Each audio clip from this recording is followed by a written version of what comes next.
الحمد للہ وکفا والصلاة والسلام علی عبادہ الذین اصطفیٰ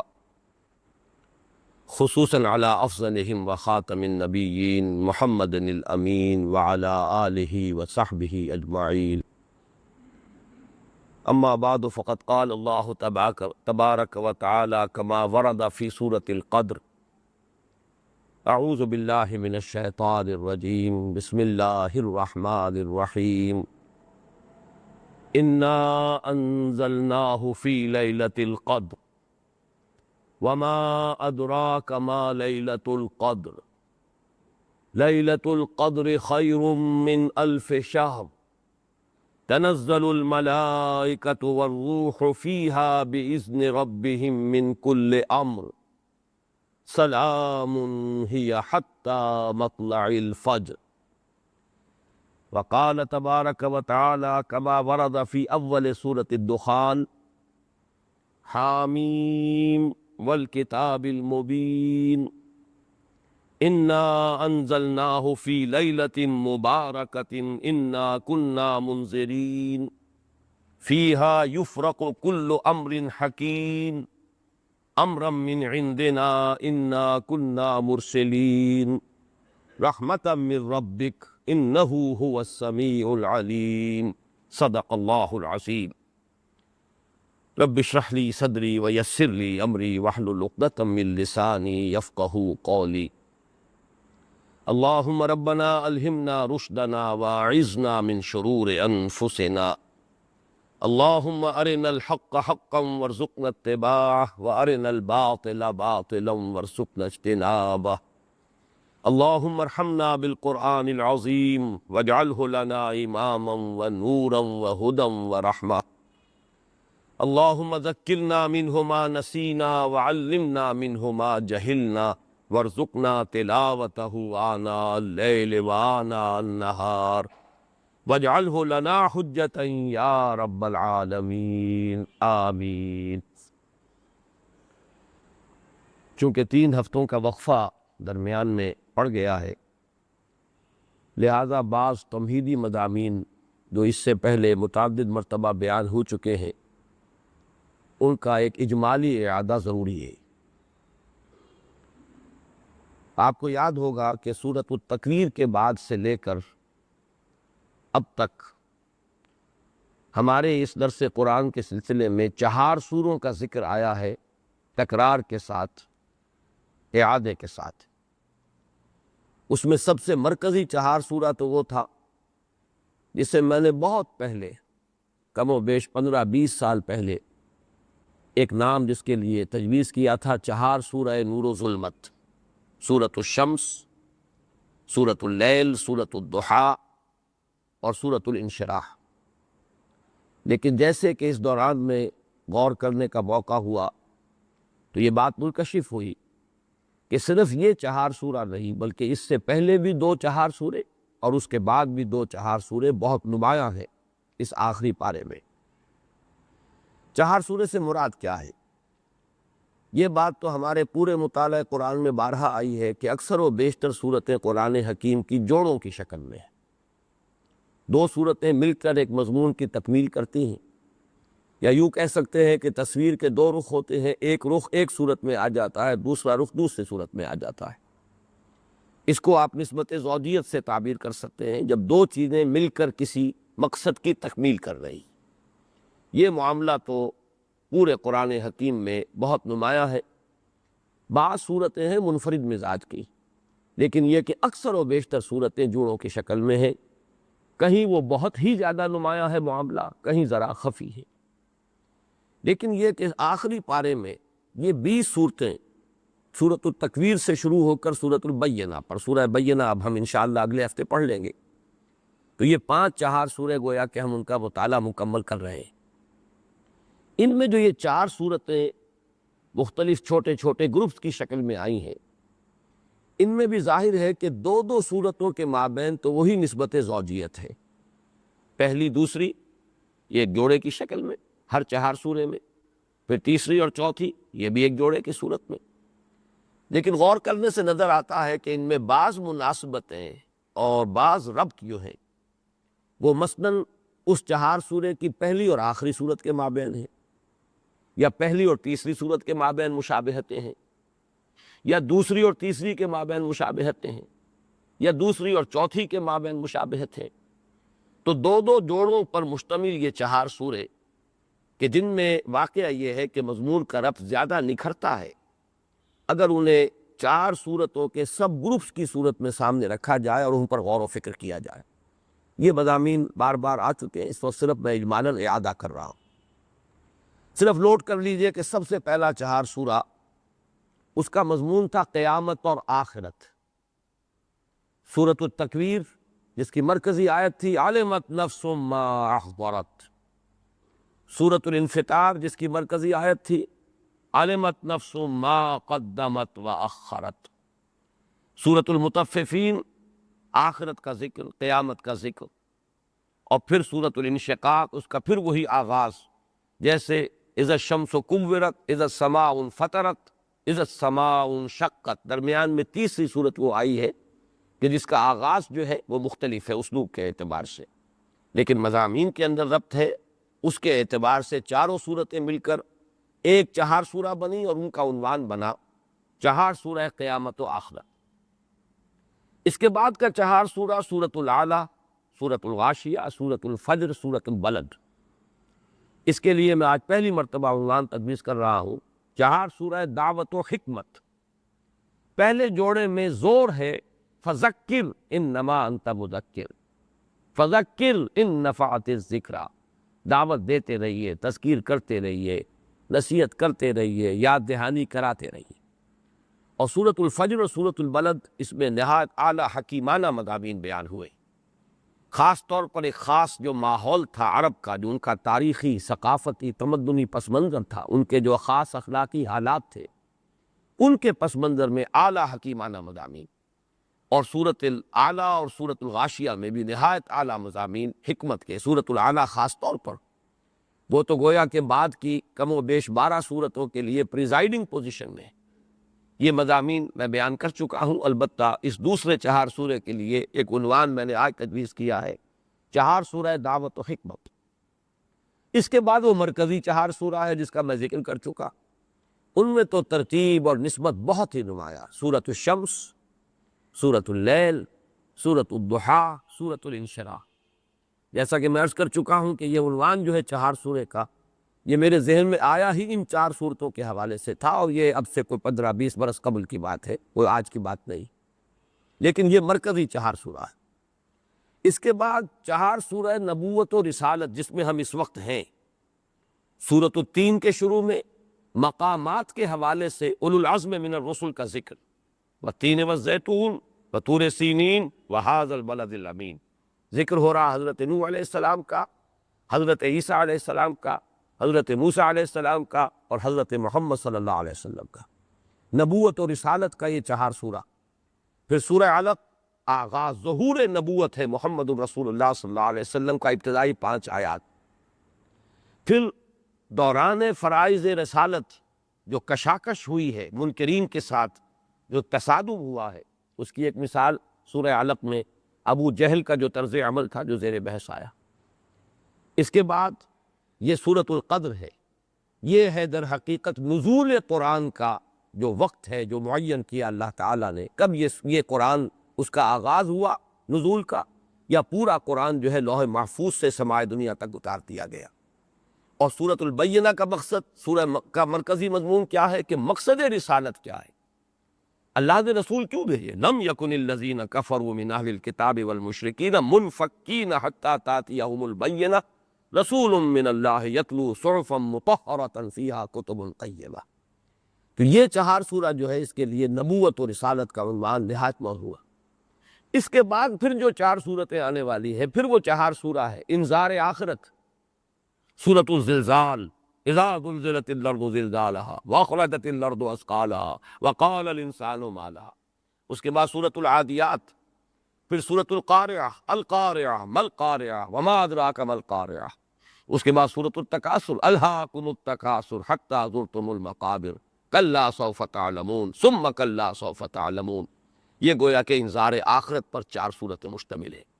تو ان 5 چہار سوروں میں اول و آخر مضمون یکساں ہو گیا، وہ بھی آخرت سے متعلق سورۃ التکویر، سورۃ الانفطار، سورۃ الانشقاق اور سورۃ التطفیف، اور یہ بھی سورۃ الزلزال، پھر سورۃ العادیات، پھر سورۃ القارعہ، پھر سورۃ التکاثر۔ تو اول و آخر کا مضمون وہی ہے کہ جو اس تمام گروپ کا مرکزی عمود ہے، انذار آخرت۔ لیکن درمیان میں یہ 3 چہار سورے جو آئے ہیں،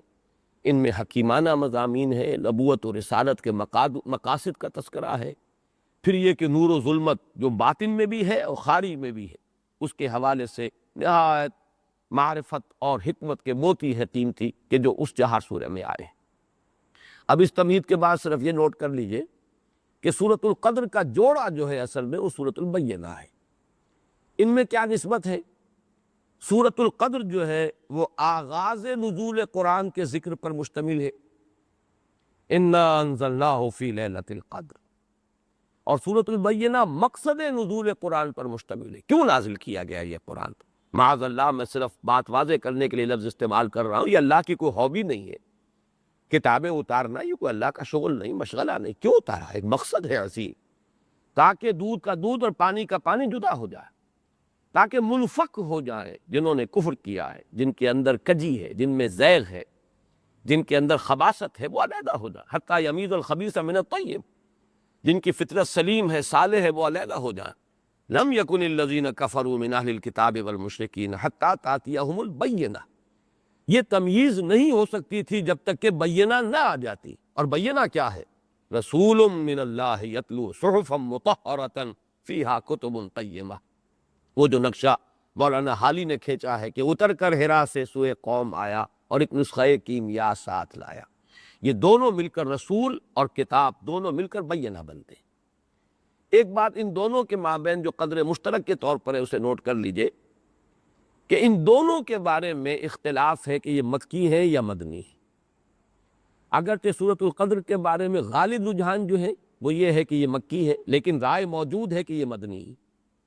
سورۃ البینہ کے بارے میں غالب رجحان یہ ہے کہ یہ مدنی ہے، لیکن یہ رائے بھی موجود ہے کہ یہ مکی ہے، یہاں تک کہ ام المومنین حضرت عائشہ صدیقہ رضی اللہ تعالی عنہا کی رائے یہ آئی ہے کہ یہ بھی مکی صورت ہے، مدنی نہیں ہے، اگرچہ اس کا جو انداز ہے،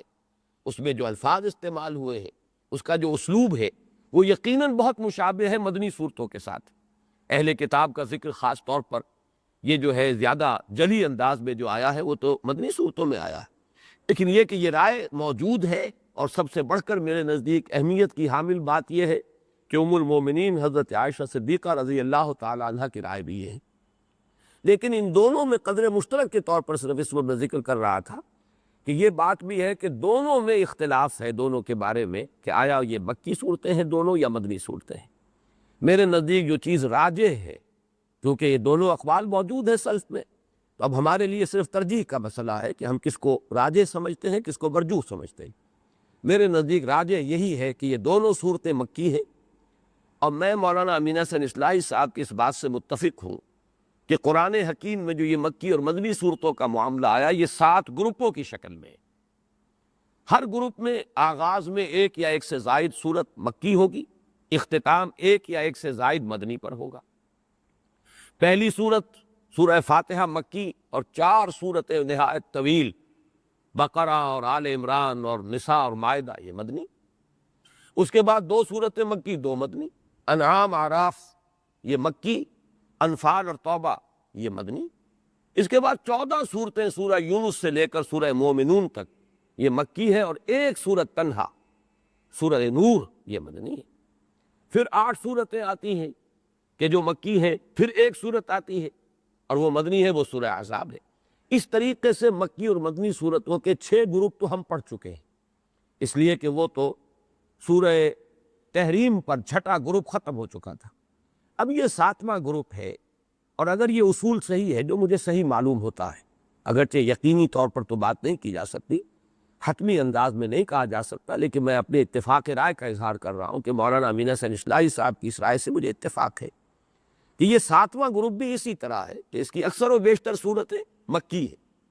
آخر میں صرف مدنی آئے گی، درمیان میں نہیں ہو سکتا معاملہ، ورنہ تو پھر یہ کہ گروپوں کی وہ ترتیب جو ہے وہ ڈسٹرب ہو جائے گی، پھر وہ 7 گروپ نہیں رہیں گے، 8 بن جائیں گے یا 9 بن جائیں گے، جو بھی شکل اس کی ہو۔ اس اعتبار سے، اور مجھے نہ صرف اس اصول کے اعتبار سے بلکہ ویسے بھی جو قرائن محسوس ہوتے ہیں وہ یہی ہے کہ یہ صورت مکی ہے۔ آخر میں جا کر میرا مولانا امین حسن اصلاحی صاحب سے ایک اختلاف ہے، لیکن جب وہاں ہم پہنچیں گے کہ آخری مدنی صورتیں کون کون سی ہیں، میں وہاں پھر اس اختلاف کو وہاں بیان کروں گا۔ اور یہ بات سمجھ لیجئے کہ اصول میں اتفاق کے باوجود اصول کی اپلیکیشن میں اختلاف ہو سکتا ہے۔ اصول ایک ہی ہے، لیکن یہ ہے کہ اس کا جب آپ انطباق کرتے ہیں کسی مسئلے میں، آپ کی رائے کچھ اور ہو سکتی ہے، کسی دوسرے شخص کی رائے کچھ اور ہو سکتی ہے،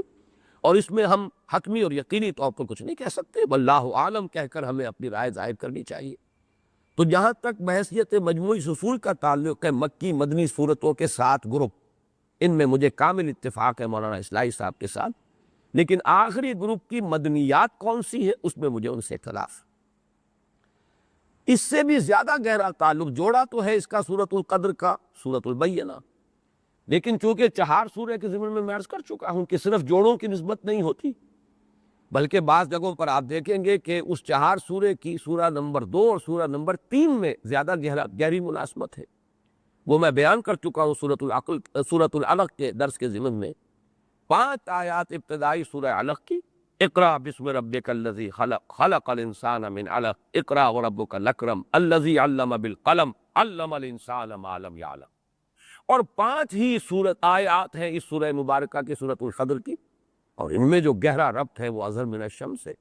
وہ پہلی وحی ہے، اور اس میں پہلی وحی کے نزول کا ذکر ہے، اس کا وقت معین کیا گیا ہے، ہم نے یہ لیلہ مبارکہ میں اس کو نازل فرمایا۔ انا انزلناہ فی لیلۃ القدر وما ادراک ما لیلۃ القدر لیلۃ القدر خیر من الف شہر تنزل الملائکۃ والروح فیہا باذن ربہم من کل امر سلام ہی حتی مطلع الفجر۔ تو کس قدر خوبصورت ربط ہے سورہ علق کی 5 آیات ابتدائی، اور یہ سورہ مبارکہ کل 5 آیات پر مشتمل۔ وہ پہلی وحی ہے جو نازل ہوئی، اور یہ پہلی وحی کے نزول کا وقت ہے جس کا تعین ہو رہا ہے سورۃ القدر میں۔ ایک میں اس سے پہلے بھی عرض کر چکا ہوں، جیسے سورۃ التین اور سورہ بلد کے درمیان، حالانکہ سورہ بلد جو ہے وہ تو 4 سورہ دعوت و حکمت سے متعلق ہے، اس کی آخری صورت ہے 4تھی صورت، اور سورۃ التین جو ہے وہ 4 سورہ نبوت و رسالت کی پہلی صورت ہے، لیکن ان کے مابین بڑا گہرا ربط ہے۔ جو قسمیں ہیں، لا اقسم بہذا البلد وانت حل بہذا البلد ووالد وما ولد لقد خلقنا الانسان فی کبد والتین والزیتون وطور سینین وہذا البلد الامین لقد خلقنا الانسان فی احسن تقویم۔ تو معنوی اعتبار سے بہت مشابہت اور مناسبت اور بہت گہرا ربط جو ہے سورہ بلد اور سورۃ التین کے مابین دی۔ بالکل اسی طرح یہاں نوٹ کر لیجئے کہ ایک ربط ثالث جو ہے اس سورۃ القدر کا، ایک ربط تو ہے جوڑے ہونے کی نسبت سے سورہ بینہ کے ساتھ، ایک ربط ہے 4 سورہ کے اعتبار سے سورۃ العلق کی ابتدائی 5 آیات کے ساتھ۔ یہ ربط ثالث ہے، یہ 3rd ڈائمنشن ہے اس کے مضامین کے ربط کا، اور وہ آپ نے نوٹ کر لیا ہوگا۔ میں نے ابتدا میں تلاوت جو کی ہے سورۃ القدر کی، اس کے ساتھ ہی متصلاً تلاوت کی ہے سورہ دخان کی ابتدائی 6 آیات کی۔ مضامین کے اعتبار سے ان میں جس قدر مشابہت ہے، یہاں لیلۃ القدر کا لفظ آیا، وہاں لیلہ مبارکہ کا لفظ آیا۔ انا انزلناہ فی لیلۃ مبارکۃ، یہاں انا انزلناہ فی لیلۃ القدر۔ یہاں یہ فرمایا گیا من کل امر تنزل الملائکۃ والروح فیہا باذن ربہم من کل امر، وہاں فرمایا فیہا یفرق کل امر حکیم امرا من عندنا انا کنا مرسلین۔ تو مضامین کے اعتبار سے، اور وہ جو اصول میں نے بارہا بیان کیا ہے کہ اہم مضامین قرآن حکیم میں کم سے کم 2 جگہ ضرور آئیں گے بڑی گہری مشابہت کے ساتھ، تو یہ مضمون جو ہے وہ لیلہ مبارکہ، وہ لیلۃ القدر جو ہے، اس کا ذکر، اس کی عظمت کا بیان، یہ قرآن مجید میں ان 2 مقامات پر آ رہا ہے۔ مصحف میں تو بہت فصل ہے، کہاں سورہ دخان 25ویں پارے میں، کہاں یہ آخری پارے میں سورۃ القدر،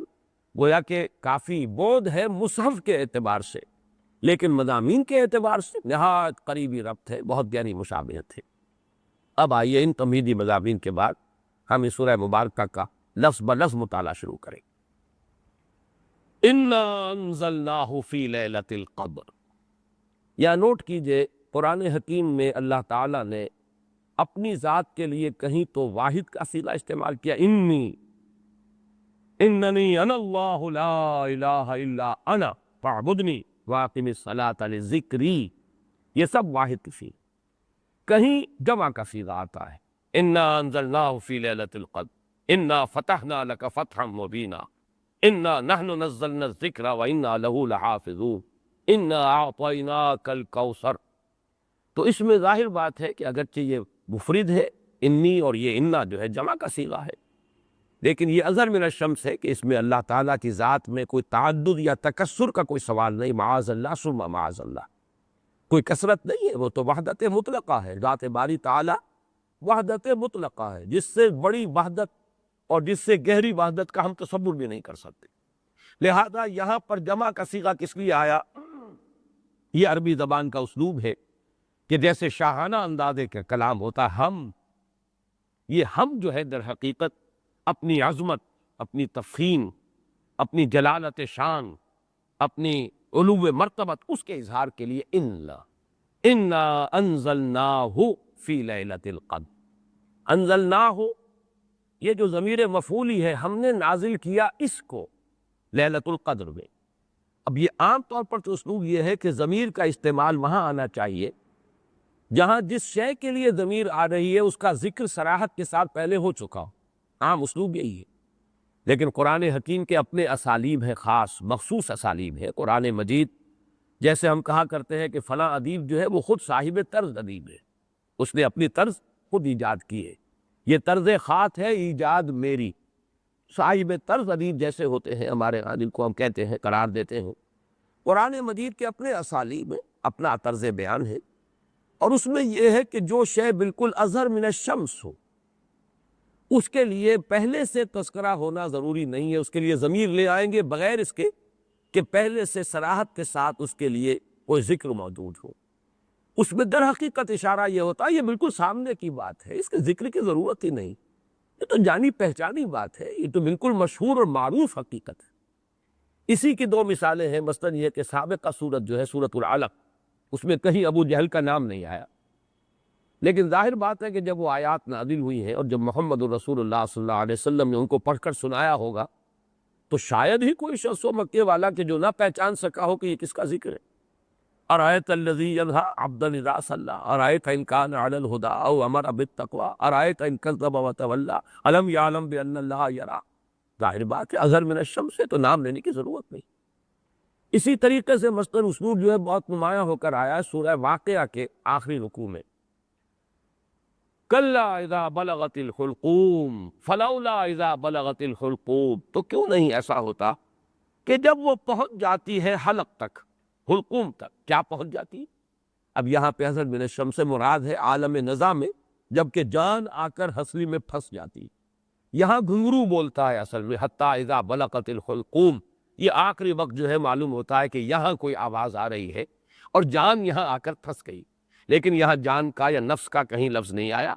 نا فلولا اذا بلغت الحلقوم وانتم حینئذ تنظرون ونحن اقرب الیہ منکم ولکن لا تبصرون فلولا ان کنتم غیر مدینین ترجعونہا ان کنتم صادقین۔ اب یہاں پر بھی لفظاً کوئی ذکر نہیں ہے کہ کس شے کے لیے یہ لفظ استعمال ہو رہا ہے، لیکن اس کے مشہور و معروف اور اظہر من الشمس ہونے کے اعتبار سے وہ جو عام قاعدہ ہے اس کے خلاف یہاں پر بغیر اس کے صراحت کے تذکرے کے ضمیر کا استعمال ہو گیا۔ انا انزلناہ فی لیلۃ القدر، اس میں ایک بات اور نوٹ کیجئے کہ در حقیقت کسی شے کا اس طرح تذکرہ نہ کرنا یہ خود اس کی عظمت کی دلیل ہے۔ گویا کہ یہاں پر نہ صرف یہ کہ قرآن کے لیے اس ہو کا ضمیر جو ہے اس کی انا انزلناہ ہو، یہ قرآن کے اپنے مخصوص اسلوب کے مطابق آئی ہے، بلکہ اس میں قرآن کی عظمت کی طرف اشارہ ہے، اس لیے کہ جو صاحب عظمت ہستی ہو اس کا نام نہیں لیا جاتا، بلکہ اس کی طرف آ جناب، آ حضور، یہ الفاظ جو ہیں یہ اسی لیے اختیار کیے گئے ہیں اور ایجاد کیے گئے ہیں کہ عظیم ہستی صاحب مرتبہ کوئی شخصیت ہے، اس کا نام نہیں لیا جاتا، اس کی طرف اشارے کیے جاتے۔ انا انزلناہ، ہم نے اسے نازل فرمایا، معلوم یہ ہوا کہ اس میں عظمت قرآن کی طرف بھی ایک اشارہ کیا جا رہا ہے۔ پھر اس میں عظمت قرآن جو ہے اس کے دو اور اسلوب ہیں جو اس میں سامنے آئے۔ انا انزلناہ فی لیلۃ القدر، ہم نے خود نازل کیا اس کو۔ حالانکہ ہمیں معلوم ہے کہ یہ نزول جو ہوا ہے محمد رسول اللہ صلی اللہ علیہ وسلم پر بواسطہ ملک ہوا ہے، جبرائیل کے ذریعے سے۔ فَإِنَّهُ نَزَّلَهُ عَلَىٰ قَلْبِكَ، اس نے نازل کیا اس قرآن کو اے نبی آپ کے دل پر۔ نزل بہ الروح الامین علی قلبک، اس کو لے کر نازل ہوئے یا اس کو نازل کیا ہے روح الامین نے۔ تو معلوم یہ ہوا کہ فرشتہ درمیان میں ہے، لیکن یہ جیسے کہ کہا گیا انہ لقول رسول کریم ذی قوت عند ذی العرش مکین مطاع ثم امین، یہ سورہ تکویر میں یہ مضمون آ چکا ہے، اور آج کئی مرتبہ اس سورت کا نام ہم نے لیا ہے 4 سوروں کی تعیین کے ضمن میں۔ تو یہ سب کچھ کس لیے کہ معین طور پر یہ بات واضح ہو جائے کہ قرآن مجید کی تنزیل محمد الرسول اللہ صلی اللہ علیہ وسلم پر بواسطہ ملک ہوئی ہے، لیکن یہاں اس واسطے کو ہٹا کر بات کی جائے انا انزلناہ فی لیلۃ القدر، تاکہ یہ اللہ تعالیٰ کی ذات کے ساتھ اس کی جو نسبت خصوصی ہے وہ نمایاں ہو، اور اس سے قرآن مجید کی بھی عظمت جو ہے وہ اور اجاگر ہو کر اور نکھر کر اور ظاہر ہو کر سامنے آ جائے۔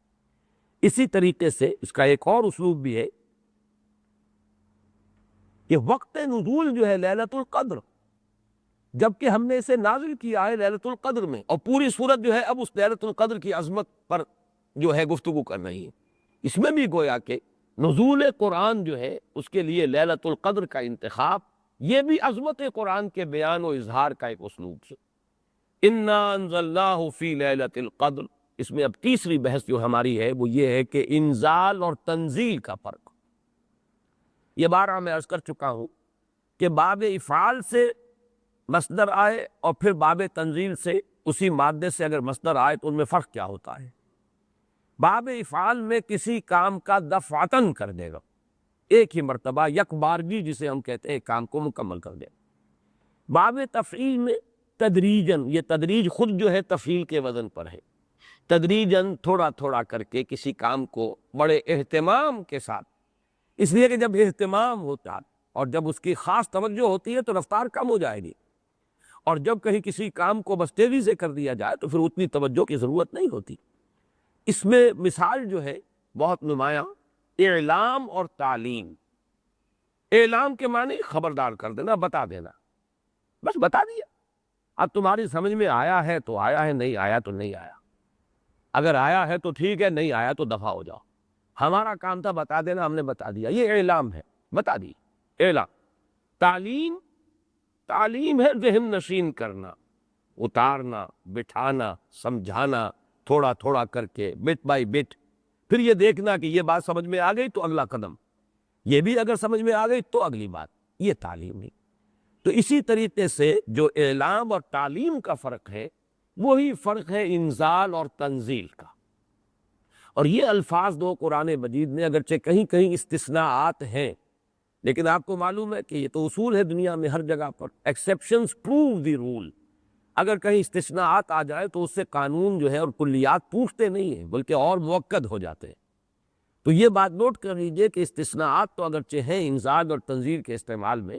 لیکن یہ کہ بالعموم یا یوں کہیے کہ قانون کے طور پر، ایک کلیے کے طور پر انزال کا لفظ آتا ہے قرآن مجید کا نزول، یا تو آغاز نزول جو ہوا محمد الرسول اللہ صلی اللہ علیہ وسلم پر،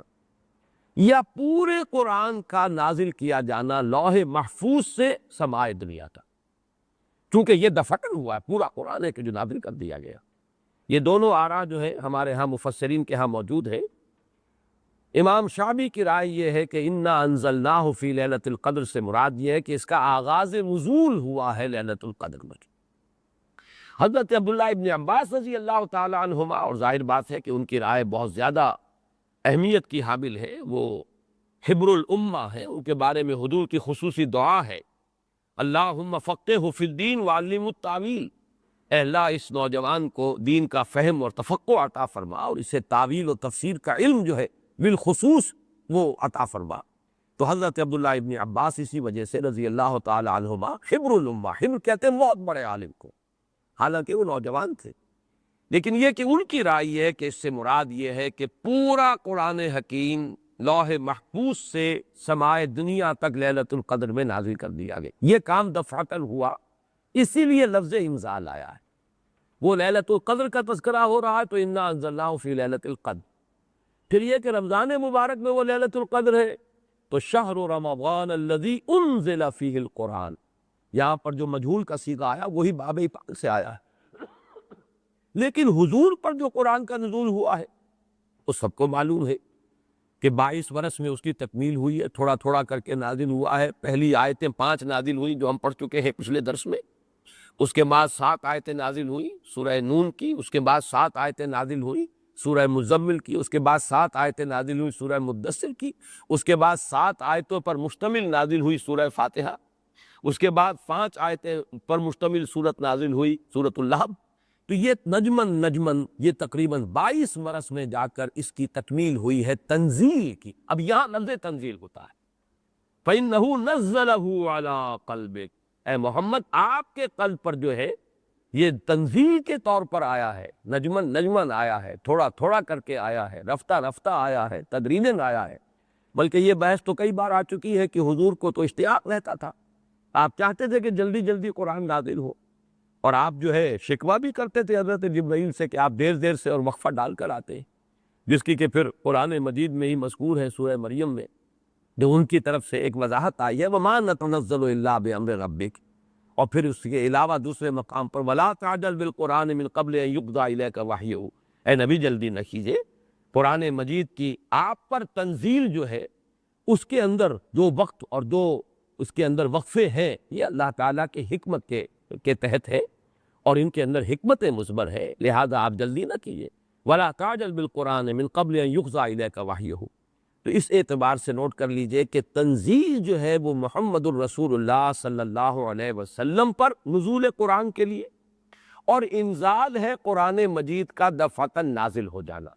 اور اس میں یہ سمجھتا ہوں کہ زیادہ جو قوی رائے ہے وہ حضرت عبداللہ ابن عباس رضی اللہ تعالیٰ عنہما کی ہے کہ یہاں جس انزال کا ذکر کیا جا رہا ہے وہ لوح محفوظ،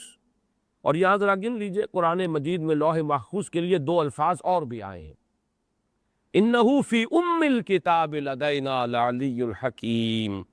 یہ ام الکتاب میں ہے، وہ ہے اصل جڑ، وہ ہے اصل کتاب. یہ تو نقول ہے، جیسے کہ میں نے بارہا کہا ہے کہ فیصلہ جو ہے جج کے ہاتھ کا لکھا ہوا محفوظ ہے، آپ نقل حاصل کر سکتے ہو، وہ نقل مطابق اصل جو ہے وہ آپ کو مل جائے گی، لیکن یہ کہ اصل فیصلہ تو وہ ہے جو جج نے اپنے ہاتھ سے لکھا ہے اور وہ محفوظ ہے.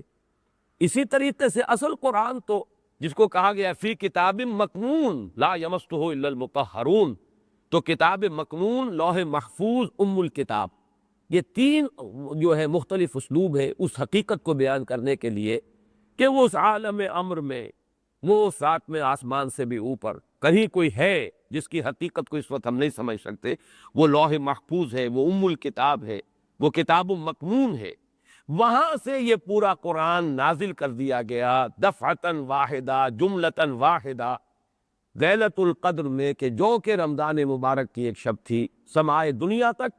وہاں سے پھر فرشتے نے اس کو تدریجاً جو بھی اس کے نزول کے لیے حکمت معین تھی اللہ تعالیٰ کے علم میں، اس کے مطابق اس کو نازل کیا محمد الرسول اللہ صلی اللہ علیہ وسلم پر. البتہ یہ رائے کہ اس سے مراد آغاز نزول ہے، یہ بھی لفظی اعتبار سے اس کے اندر کوئی تضاد نہیں ہوگا، اس لیے کہ آغاز نزول میں جو آیات نازل ہوئی ہیں وہ تو دفعتاً واحدہ ہی نازل ہوئی.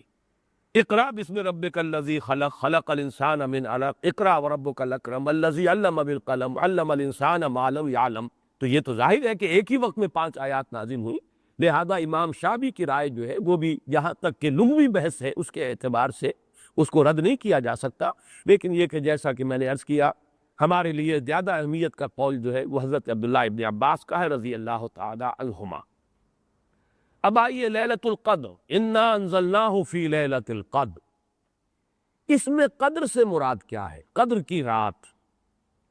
بعض حضرات نے تو بڑی آسانی کی ہے کہ ترجمے میں کہہ دیا ہم نے اسے شب قدر میں نازل کیا. ظاہر بات ہے کہ ترجمے میں تو آسان ہے،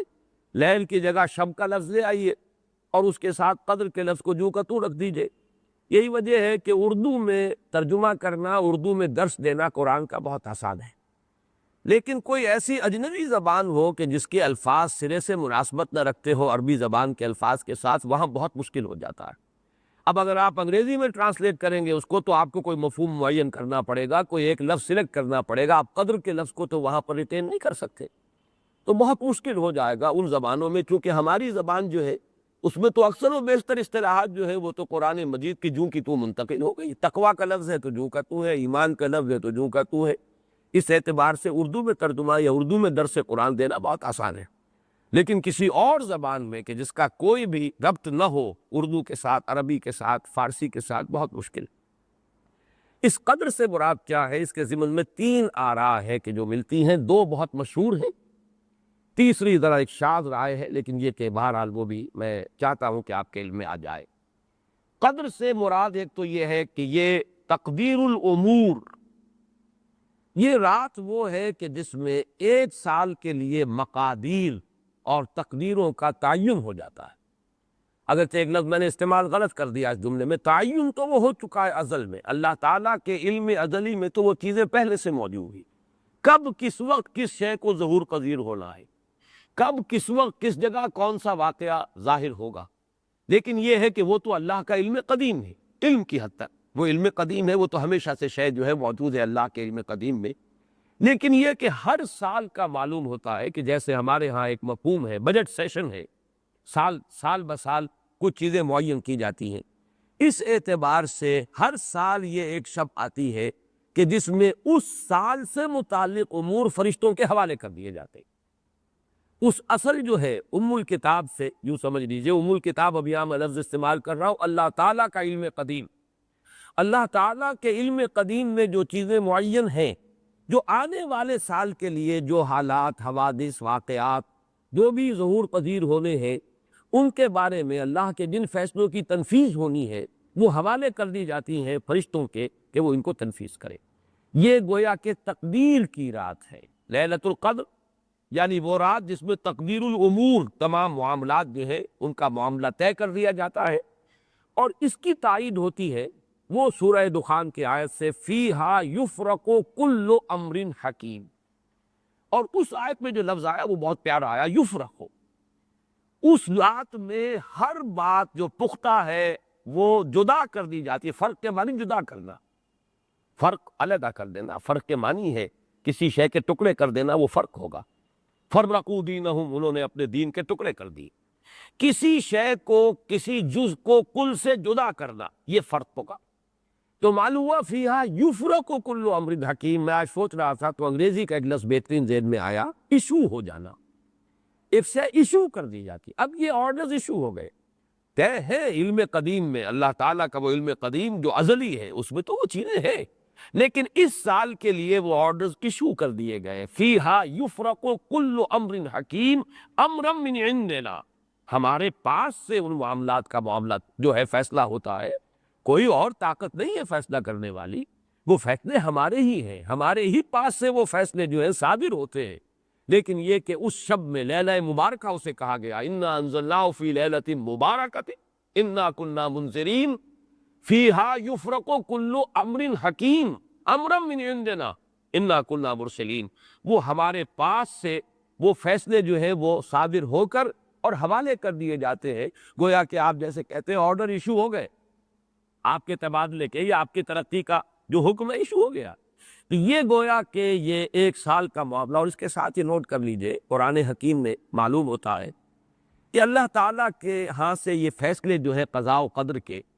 اور جو بھی اللہ کے احکام ہیں ان کی تنفیذ، تدبیر امر، اس کے لیے بھی کئی لیولز معین ہیں۔ چنانچہ سورہ سجدہ میں جو فرمایا گیا ہے وہ تو یہ ہے کہ 1000 سال کا معاملہ طے ہو جاتا ہے، یدبر الامر من السماء الى الارض ثم يعرج الیہ فی یوم کان مقدارہ 1000 سنۃ مما تعدون، تمہاری تعداد اور تمہاری گنتی اور تمہارے حساب اور تمہارے تقویم سے جو 1000 سال بنتے ہیں، اللہ تعالیٰ کی تدبیر امر اس کے حساب سے ہوتی ہے، اور پھر اس کی تکمیل کے بعد پھر ملائکہ جو ہے اس کی جو رپورٹ ہے وہ لے کر اللہ تعالیٰ کے حضور میں حاضر ہوتے ہیں۔ یہ کہا جا سکتا ہے کہ جیسے ہم یہ سمجھتے ہیں کہ 7 آسمان ہیں، ان 7 آسمانوں کے ساتھ اللہ تعالیٰ کا یہ جو تدبیر امر کا معاملہ ہے کہ جو سمائے دنیا ہے اس پر وہ سالانہ ایشو ہو رہے ہو احکام قضاء و قدر کے، اور وہی ہے کہ جو پھر اس سال کے دوران ان کی تنفیذ ہو جاتی ہے، اور اگر اس سے آگے 100 برس کی کوئی پلاننگ ہے تو وہ دوسرے کہیں آسمان پر ہو، اور اس سے اوپر اگر کوئی 1000 برس کی پلاننگ ہے تو وہ اس سے کہیں اوپر کے آسمان پر ہو، اور اگر اس سے اوپر 10,000 برس کی کوئی پلاننگ ہے تو اس سے اوپر کے آسمان پر ہو۔ یہ سارے معاملات عید ممکن ہیں، یہ عالم امر کی وہ باتیں ہیں جن کو صحیح طور پر سمجھنا ہم صرف اشارات کے حوالے سے کوئی دھندلا سے تصور قائم کر سکتے ہیں کہ قرآن ایک طرف یہ بھی کہہ رہا ہے یدبر الامر من السماء الى الارض ثم يعرج الیہ فی یوم کان مقدارہ الف سنۃ مما تعدون۔ سورہ معارج میں یہ بھی ہے تعرج الملائکۃ والروح الیہ فیہا، اس میں فی یوم کان مقدارہ 50,000 سنہ، 50,000 برس کا بھی ایک دن ہے اللہ کا۔ تو ہو سکتا ہے کہ ان تمام مختلف درجہ بدرجہ جو تدبیر امر کے فیصلے اللہ کی طرف سے حکمت الہی اور علم الہی سے جن چیزوں کا کہ ایشو ہو رہا ہو، جس کے کہ احکام صادر ہو رہے ہو، وہ بھی درجہ بدرجہ ہو، اور یہ جو ہے سمائے دنیا پر یہ ایک سالانہ جو ہے نظم اس کا قائم ہو، اور اس کے حوالے سے فرشتوں کو جو اس دنیا کے فرشتے ہیں جو یہاں پر تنفیذ امر کی جو خدمت ہے اس پر مامور ہیں، ان کے حوالے کر دیے جاتے ہیں۔ تو ایک رائے تو میں نے عرض کی کہ قدر سے مراد تقدیر، کہ یہ رات جو ہے تقدیر الامور کی رات ہے، تمام جو امور ہیں ان کے مقادیر، ان کی تعیین، ان کے بارے میں اللہ تعالیٰ کے احکام جو ہے ان کا ایشو ہو جانا۔ ایک رائے یہ ہے کہ یہ قدر سے مراد ہے قدر و منزلت، اونچا رتبہ، علو شان، منزلہ اور شرف۔ اب اس کی تائید ہوتی ہے، معلوم ایسا ہوتا ہے کہ یہ دونوں باتیں تو بیک وقت جو ہے مراد ہے، اسی لیے میں نے کہا یہ دونوں اقوال بہت مشہور بھی ہیں، اور میرے نزدیک یہ دونوں ہی اس میں یہ ذو معنیین لفظ کے طور پر یہاں استعمال ہوا، یہ دونوں ہی مراد ہے۔ یہ رات خود اپنی جگہ پر بھی بجائے خود، جسے ہم کہتے ہیں بجائے خود بھی بہت قدر و منزلت کی رات ہے، اور اس شب میں 1 سال کے معاملات جو ہیں وہ فرشتوں کے حوالے کر دیے جاتے ہیں۔ اس اعتبار سے اس کو کہا گیا لیلہ مبارکہ، انا انزلناہ فی لیلۃ مبارکہ، یہ خود مبارک ہے، اس کے اندر برکتیں ہیں، اس کے اندر عظمت ہے، اس کی اپنی شان بلند ہے، علو مرتبت کی حامل ہے یہ رات۔ یہ دو مفہوم جو ہیں جب تو میں نے جیسا کہ عرض کیا یہ تو بہت کثرت کے ساتھ ہیں اور یہی زیادہ مشہور بھی ہیں، بلکہ ان کے ضمن میں دوسری بات کے ضمن میں ایک نقطہ ترازی کے درجے کی بات ہے، لیکن بات چونکہ حسین ہے وہ میں آپ کو سنا رہا ہوں۔ ابو بکر وراق ہے جنہوں نے اس میں نقطہ پیدا کیا ہے کہ یہ لیلہ قدر اس لیے ہے لِأَنَّهُ نَزَلَ فِيهَا كِتَابٌ ذُو قَدْرٍ عَلَى لِسَانِ مَلَكٍ ذِي قَدْرٍ عَلَى أُمَّةٍ لَهَا قَدْرٌ۔ یہ تین انہوں نے قدر جمع کیے ہیں کہ یہ اس لیے اس کو لیلۃ القدر کہا گیا کہ ایک طرف تو یہ کہ اس میں وہ کتاب نازل ہوئی جو بڑی قدر و منزلت والی کتاب ہے، ثانیاً وہ اس فرشتے کی زبانی نازل ہوئی کہ جو بہت قدر و منزلت کا ذی قوت عند ذی العرش مکین مطاع ثم امین، پھر اس امت کے لیے اس کی تنزیل ہو رہی ہے جس کی بڑی قدر و منزلت ہے اللہ کے ہاں۔ اور شاید اسی وجہ سے وہ کہتے ہیں جناب وراق کہ شاید اسی وجہ سے لفظ قدر جو ہے اس سورہ مبارکہ میں 3 مرتبہ آیا ہے، انا انزلناہ فی لیلۃ القدر وما ادراک ما لیلۃ القدر لیلۃ القدر خیر من الف شہر۔ لیکن جیسا کہ میں نے عرض کیا ہے یہ بس ایک نقطے کے حد تک ہے، دلچسپ نقطہ ہے، میں نے اس کا تذکرہ کر دیا ہے۔ ایک تیسرا مفہوم جو شاذ ہے جو لیا گیا قدر سے، کہ قدر کا ایک مفہوم ہے تنگی کا بھی، جیسے کہ سورۃ الفجر میں ہم پڑھ چکے ہیں فَأَمَّا الْإِنسَانُ إِذَا مَا ابْتَلَاهُ رَبُّهُ فَأَكْرَمَهُ وَنَعَّمَهُ فَيَقُولُ رَبِّي أَكْرَمَنِ وَأَمَّا إِذَا مَا ابْتَلَاهُ فَقَدَرَ عَلَيْهِ رِزْقَهُ فَيَقُولُ رَبِّي أَهَانَنِ۔ انسان کا معاملہ عجیب ہے کہ جب اس کا رب اس کا امتحان لیتا ہے، اسے آزماتا ہے، نعمتیں دے کر، عزت دے کر، تو کہتا میرے رب نے مجھے عزت دے دی، اور جب اس کا رب اس کو آزماتا ہے اس پر رزق کو تنگ کر کے، تو وہ کہتا میرے رب نے مجھے ذلیل کر دیا۔ تو یہاں پر جو تنگی کا مفہوم ہے قدر میں، تو ایک مفہوم یہ لیا گیا ہے کہ یہ لیلۃ القدر لیلۃ الضیق ہے، اور یہ اس لیے کہ اس زمین پر اتنی کثرت سے، اتنی کثیر تعداد میں فرشتے نازل ہوتے ہیں کہ تنگی پیدا ہو جاتی۔ اب ظاہر بات ہے کہ یہ اس عالم ارواح کے ساتھ مناسبت رکھنے والے لوگ جن کی اپنی روحیں جو ہیں وہ اس درجے لطیف ہوں کہ کچھ مناسبت ان کو پیدا ہو گئی ہو، صرف ان کا ایک ادراک ہو سکتا ہے، باقی یہ کہ جہاں تک لفظ کا تعلق ہے اس میں اس کی گنجائش موجود ہے۔ تو لیلۃ القدر کے 3 مفہوم ہوئے، جن میں سے 2 جو ہے پہلے وہ تو باہم جمع بھی ہو سکتے ہیں، ذو معنیین لفظ کی حیثیت سے اس کا استعمال ہو سکتا ہے۔ اس میں تمام مقادیر اور تمام تقدیروں کا گویا کہ اللہ تعالیٰ کی طرف سے صدور ہو جاتا ہے، ایشو ہو جاتے ہیں تمام احکام آئندہ سال کے لیے۔ دوسرے یہ کہ یہ خود اپنی جگہ پر بڑی مبارک اور بڑی قدر و منزلت والی رات ہے۔ تیسری بات وہ ہے جو میں نے عرض کیا، ایک شاذ سی رائے ہے کہ اس میں فرشتوں کا نزول اس کثرت سے ہوتا ہے کہ زمین کے اندر اس کی وجہ سے جب جگہ کی تنگی ہو جاتی ہے، واللہ عالم۔ اب اس کے بعد فرمایا وَمَا أَدْرَاكَ مَا لَيْلَةُ الْقَدْرِ، یہ ما ادراکا اور ما یدریکا، اس کے بارے میں بعض حضرات کی ایک رائے ہے جو شاید اس سے پہلے اتنی وضاحت سے میں نے کبھی بیان نہ کی ہو، آج اس کو نوٹ کر لیجئے۔ عموماً تو مفسرین دونوں کا مفہوم ایک ہی لیتے ہیں، یعنی آپ کو کیا معلوم، آپ کو کس نے بتایا، گویا کہ نفی ہے کہ آپ کا اندازہ نہیں ہو سکتا کہ وہ کیا شے ہے، وہ لیلۃ القدر کی عظمت کیا ہے۔ لیکن بعض حضرات نے یہ فرق کیا ہے کہ جب یہ فعل ماضی میں آتا ہے وما ادراکا، اس میں مراد یہ کہ آپ کو خوب معلوم ہے، کیا ہی معلوم ہے آپ کو کہ اس کی قدر و قیمت کیا ہے، یعنی اس میں گویا کہ نبی اکرم صلی اللہ علیہ وسلم کے لیے نفی نہیں بلکہ اثبات۔ القاریہ وما ادراک ما القاریہ، القاریہ ما القاریہ وما ادراک ما القاریہ، گویا کہ اثبات ہوتا ہے کہ آپ کو خوب معلوم ہے کہ قاریہ کیا ہے۔ لیکن یہ کہ جہاں ما یدریکا آتا ہے، وما یدریکا لعلہ یزکا او یذکر فتنفعہ الذکریٰ، جہاں فعل مضارع آئے گا وہاں در حقیقت وہ مفہوم ہوگا کہ یہ بات حضور صلی اللہ علیہ وسلم کے علم میں نہیں ہے۔ آپ کو کیا معلوم، ہو سکتا ہے کہ وہ نصیحت اخذ کرتا، اس کو تزکیہ حاصل کر لیتا، تو اس کے اندر تو نفی ہو سکتی ہے کہ اس وقت آپ کے علم میں وہ بات نہیں۔ لیکن یہ بھی ایک تو یہ کہ ایک علمی نکتہ ہے اور اس میں ذرا باریک قسم کی نحوی بحث ہے، میں خود اپنا مقام یہ نہیں سمجھتا کہ اس قسم کی باریک نحوی بحثوں میں کوئی حتمی رائے قائم کرو۔ دوسرے یہ کہ اس سے ہماری حد تک کوئی فرق واقع نہیں ہوتا، فرق اگر واقع ہوتا ہے تو محمد الرسول اللہ صلی اللہ علیہ وسلم کے بارے میں واقع ہوتا ہے کہ اگر وما ادراکا آیا ہے تو گویا کہ اس بات ہے کہ حضور کے علم میں وہ بات ہے، اور وما یدریکا ہے تو گویا کہ اس میں نفی ہے کہ وہ بات حضور کے علم میں نہیں ہے۔ لیکن ہمارے لیے تو دونوں حالتوں میں نفی ہی نفی ہے، ہمیں کیا معلوم قاریہ کی اصل حقیقت ہمیں کیا اندازہ ہو سکتا ہے، لیلۃ القدر کی اصل عظمت کا ہمیں کیا اندازہ ہو سکتا ہے، قرآن کی عظمت و فضیلت کا ہمیں کیا اندازہ ہو سکتا ہے۔ ہمارے اعتبار سے وہ بحث جو ہے وہ محض ایک اکیڈمک اور ایک علمی بحث بن کر رہ جاتی ہے، اس کا کوئی فرق واقع نہیں ہوتا۔ اب اس کے بعد سوال پیدا ہوتا ہے کہ یہ رات جو ہے مخفی کیوں رکھی گئی، تعین کے ساتھ کچھ معلوم نہیں، یہ رات کون سی رات ہے، کون سی رات ہے، اس کا جواب تو میں بعد میں دوں گا کہ اس میں جو آراء ہے مختلف، لیکن یہ کہ اس کو کیوں مخفی رکھا گیا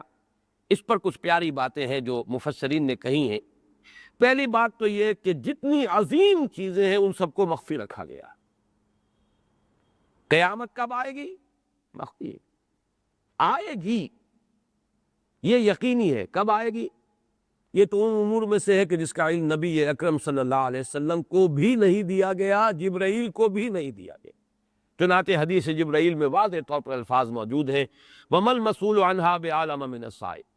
کچھ معلوم نہیں، نہ سائل کو معلوم نہ مسئول کو معلوم قیامت کب آئے۔ اب یہ عظیم حقیقت مخفی رکھا گیا اور اس کا خاص طور پر ذکر کیا گیا سورہ طٰہٰ میں، اَکَادُ فِیہَا لِتُجْزَىٰ كُلُّ نَفْسٍ بِمَا تَسْعَىٰ۔ اگر تعین کر دیا جاتا تو جو قریب کے زمانے کے لوگ ہوتے وہ تو خوب پھر محنت کرتے آخرت کے لیے، اور ذرا فاصلے والے ہوتے وہ ذرا تصاہل کرتے اس کے بارے میں۔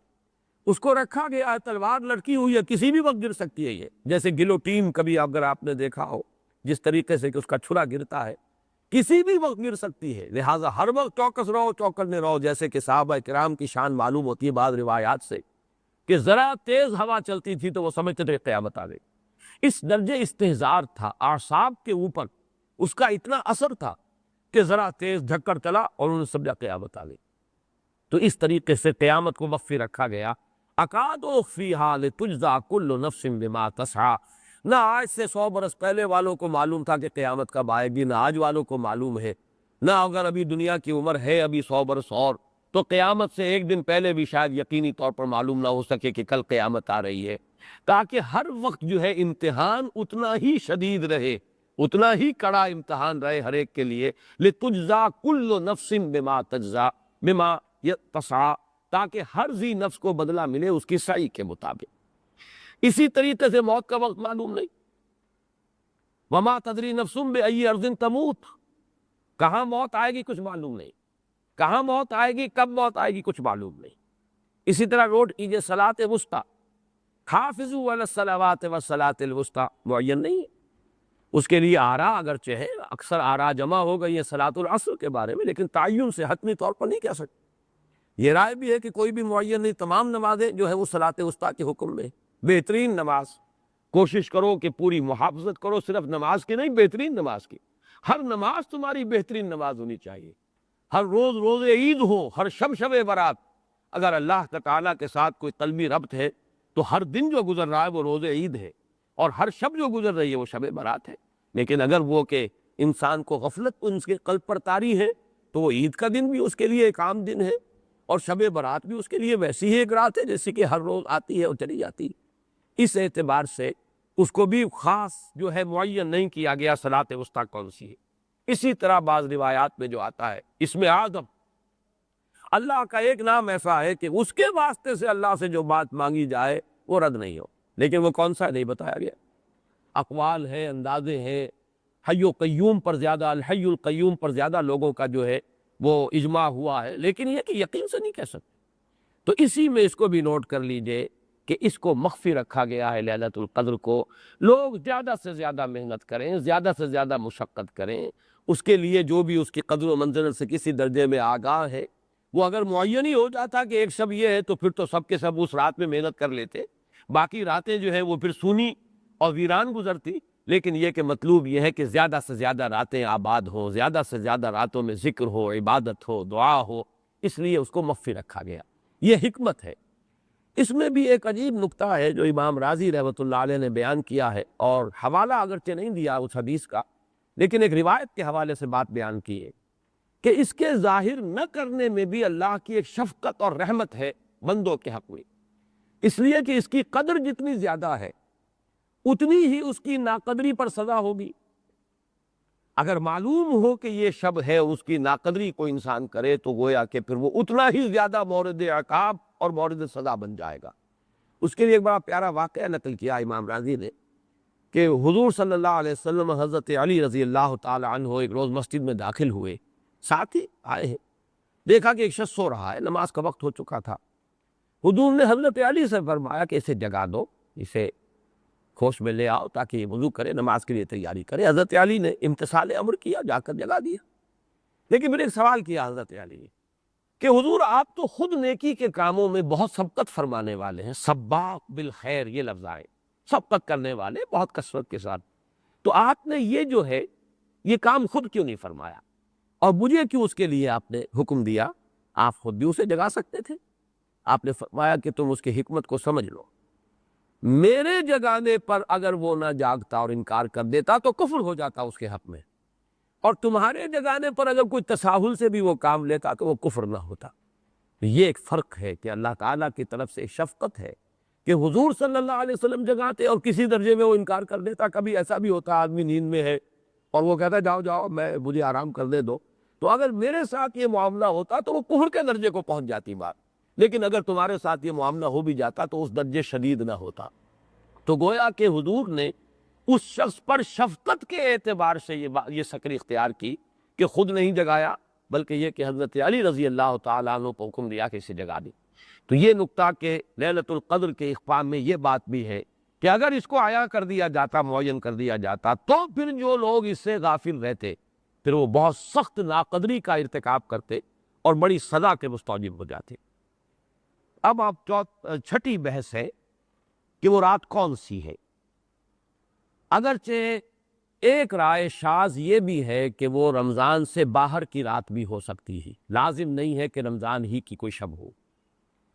اس میں چونکہ بعض حضرات نے ایک روایت کی وجہ سے جسے ہم شب برات کہتے ہیں، لیلۃ البرات، یہ شعبان کی 15ویں شب، درمیانی شب، اور اس کے بارے میں ایک روایت موجود ہے حضرت عائشہ صدیقہ رضی اللہ تعالی عنہا کی کہ رات کے وقت ان کی آنکھ کھلی اور وہ باری آپ ہی کے پاس شب باسی کی تھی حضور کی، تو حضور موجود نہیں تھے، تو تشویش ہوئی کہاں گئے، تو جب تلاش کی گئی تو معلوم ہوا کہ حضور جنت البقیع قبرستان میں پہنچے ہوئے ہیں اور وہاں آپ ان کے لیے جو بھی وہاں دفن ہے ان کے لیے استغفار فرما رہے ہیں۔ جب پوچھا گیا معاملہ کیا، تو آپ نے فرمایا یہ بڑی عظیم رات ہے اور اس رات میں فوت ہونے والوں کا فیصلہ ہو جاتا ہے، پیدا ہونے والوں کا فیصلہ ہو جاتا ہے۔ تو اب وہ بھی ایک لیلہ مبارکہ، اسی وجہ سے بعض لوگوں نے وہ جو سورہ دخان کی ابتدائی آیات ہے اِنَّا أَنزَلْنَاهُ فِي لَيْلَةٍ مُبَارَكَةٍ، اس کو محمول کیا ہے اسی رات پر کہ جس کو ہم شب برات کہتے ہیں اپنی عام اصطلاح میں، لیلۃ البرات اسے عربی میں کہا جاتا ہے۔ برات کے معنی کسی کا چھٹکارا پا لینا۔ یہ شب برات جو ہے وہ برات شادی والی برات نہیں ہے، بلکہ یہ برات کا لفظ ہے عربی زبان کا، جو ہمارے ہاں وہ غلط العام میں برات شب برات بن گیا ہے۔ برات، برات من اللہ ورسولہ، جو سورہ برات کا پہلا لفظ ہے کہ چھٹکارا پانا، کہ وہ رات بھی ایسی ہے کہ اس میں انسان استغفار کرے اور اللہ تعالیٰ سے اپنے گناہوں کی معافی مانگے تو اپنے آپ کو جہنم سے چھٹکارا دلا سکتا ہے، وہ شب برات ہے۔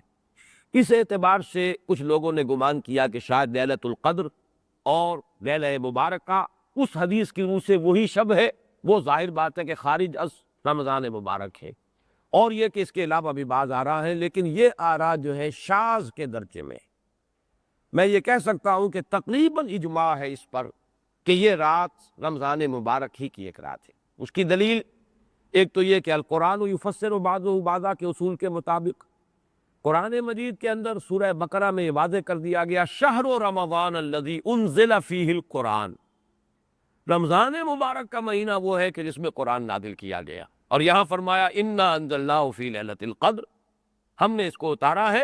لیلۃ القدر میں۔ ان دونوں کو جوڑیے تو اس کا ایک لا محالہ جو ایک انیویٹیبل رزلٹ نکلتا ہے وہ یہی ہے کہ یہ لیلۃ القدر رمضان مبارک میں۔ دوسری اس کی تائید ہوتی ہے وہ مشہور حدیث جس کو الحمدللہ کہ ہم نے بہت کام کیا ہے، رمضان مبارک کی آمد سے قبل کوشش ہوتی ہے ہر سال جو ہے اس کی یاد دہانی کرا دی جائے۔ ایک طویل خطبہ جو حضور نے دیا تھا، خطبنا رسول اللہ صلی اللہ علیہ وسلم فی آخر یوم من شعبان، یہ حضرت سلمان فارسی رضی اللہ تعالیٰ عنہ سے مروی ہے کہ حضور نے شعبان کے آخری دن ہمیں خطبہ ارشاد فرمایا، یا ایھا الناس قد اظلکم شہر عظیم شہر مبارک شہر فیہ لیلۃ خیر من الف شہر، لوگوں آگاہ ہو جاؤ، تم پر ایک بہت مبارک مہینے نے، بڑی عظمت والے مہینے نے سایہ کر دیا ہے، سایہ فگن ہو گیا ہے تم پر ایک مہینہ جو بڑی عظمت والا ہے، شہر عظیم جو بڑی برکت والا ہے، شہر مبارک، اور تیسرا جملہ اس میں یہی ہے شہر فیہ لیلۃ خیر من الف شہر، وہ مہینہ کہ جس میں ایک رات وہ بھی ہے کہ جو 1000 مہینوں سے افضل ہے۔ ان دونوں چیزوں کے حوالے سے تقریباً دلائل بھی موجود ہیں، اور ویسے یہ کہ جیسا کہ میں عرض کر چکا ہوں اجماع ہے کہ یہ رمضان مبارک ہی کی ایک شب ہے۔ لیکن رمضان مبارک کی کون سی شب ہے، اس پر بعض مفسرین نے تو لکھا ہے کہ 40 قول ہیں۔ چنانچہ صاحب تفسیر مظہری قاضی ثناء اللہ پانی پتی نے، میں نے وہ تفصیل تو نہیں پڑھی، کہ 40 قول نقل کیے، لیکن امام راضی نے جو 9 قول نقل کیے ہیں وہ میں تیزی کے ساتھ آپ کو سنا دیتا ہوں۔ ابن رزین رحمہ اللہ کا قول یہ ہے کہ رمضان کی پہلی شب ہے۔ حضرت حسن بصری رحمۃ اللہ علیہ، یہ ہے تابعین میں سے، اس لیے میں رضی اللہ عنہ نہیں کہہ رہا، رحمۃ اللہ علیہ، حضرت حسن بصری رحمۃ اللہ علیہ کی رائے ہے کہ یہ 17ویں شب ہے، یعنی وہ شب کہ پھر جس کے اگلے دن جو ہے وہ غزوہ بدر ہوا ہے، یوم الفرقان۔ حضرت انس رضی اللہ تعالی عنہ مرفوعاً روایت کرتے ہیں کہ یہ 19ویں شب ہے۔ محمد بن اسحاق جو بہت بڑے سیرت نگار ہیں حضور کے، ان کا قول ہے کہ یہ 21ویں شب ہے۔ حضرت عبداللہ ابن عباس رضی اللہ تعالی عنہما سے قول جو ہے مروی ہے کہ یہ 23ویں شب ہے۔ حضرت عبداللہ ابن مسعود رضی اللہ تعالی عنہ سے مروی ہے کہ یہ 24ویں شب ہے، اور اس کو میں ذرا اہمیت دیتا ہوں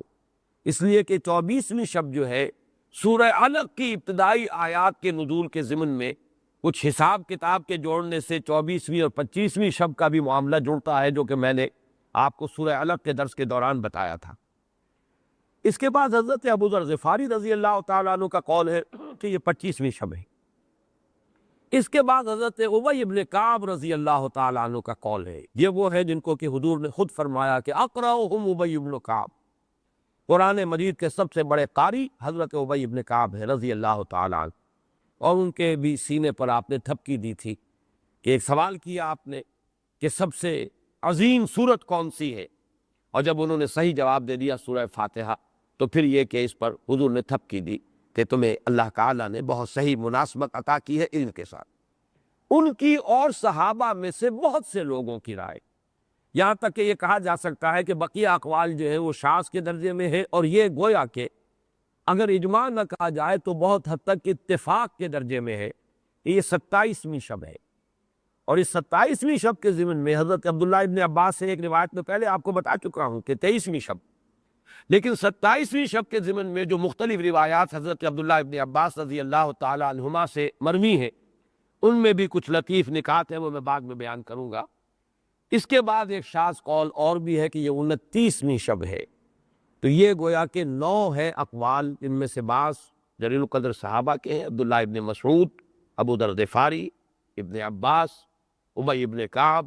لیکن یہ ہے کہ سب سے زیادہ جو اتفاق اگر اجماع نہ کہا جائے تو 27ویں شب پر ہے۔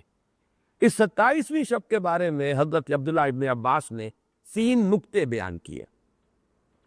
ایک نکتہ تو یہ ہے کہ یہ پوری سورہ مبارکہ جو ہے سورۃ القدر، اس میں 30 الفاظ ہیں،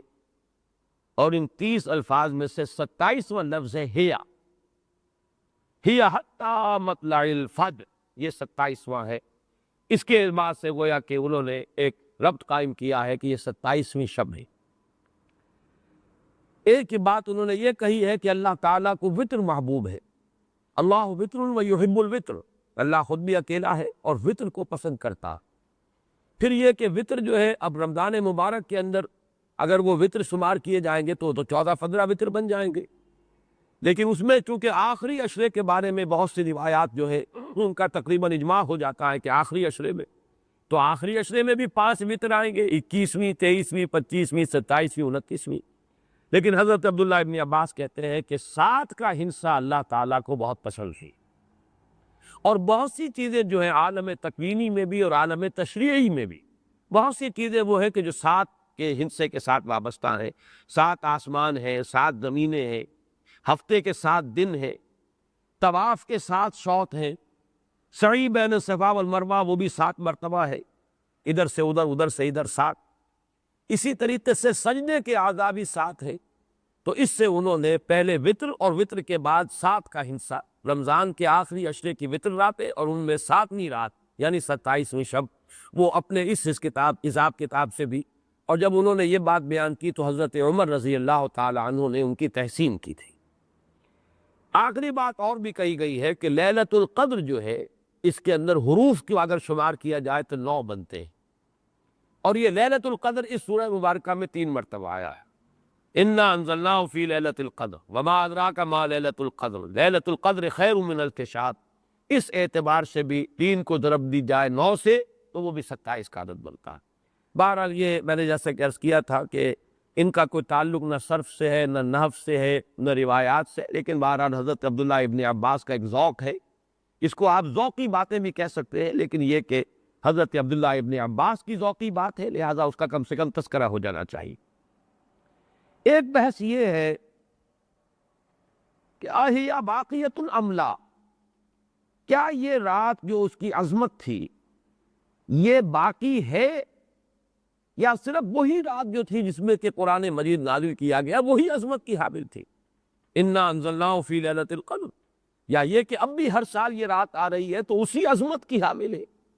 اسی قدر و منزلت کی، اسی برکت کی حامل ہے۔ اس پر بھی تقریباً ایک اجماع ہے کہ یہ لیلۃ القدر باقی ہے، ہر سال آتی ہے۔ اس کے ضمن میں بلکہ میں چاہتا ہوں کہ اپنے قول کی تصحیح کر دوں کہ میں ایک رائے میں نے ابتدائی دور میں بیان کی ہے اپنے بعض خطبات میں، تقاریر میں، اور وہ جیسا کہ ایک خطیبانہ انداز ہوتا ہے، قرآن مجید کی عظمت کے بیان کے ضمن